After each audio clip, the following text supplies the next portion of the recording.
Hey everyone, welcome back. In this video, I'll show you how to view folder sizes in WizTree step by step. If you want to find out which folders are using the most storage on your Windows computer, WizTree makes it incredibly fast and easy. So let's get started. First, open WizTree on your computer. If prompted, allow it to run with administrator privileges so it can perform a complete scan of your drive. Once the application opens, select the drive you want to analyze from the drop-down menu at the top. Next, click the Scan button and wait for the scan to finish. Yeah, WizTree is known for its speed, so the results usually appear within just a few seconds.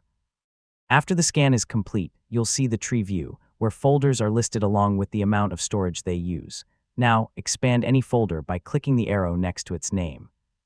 You can continue expanding subfolders to see exactly how disk space is being used. The size column displays the storage used by each folder, making it easy to identify the largest ones at a glance.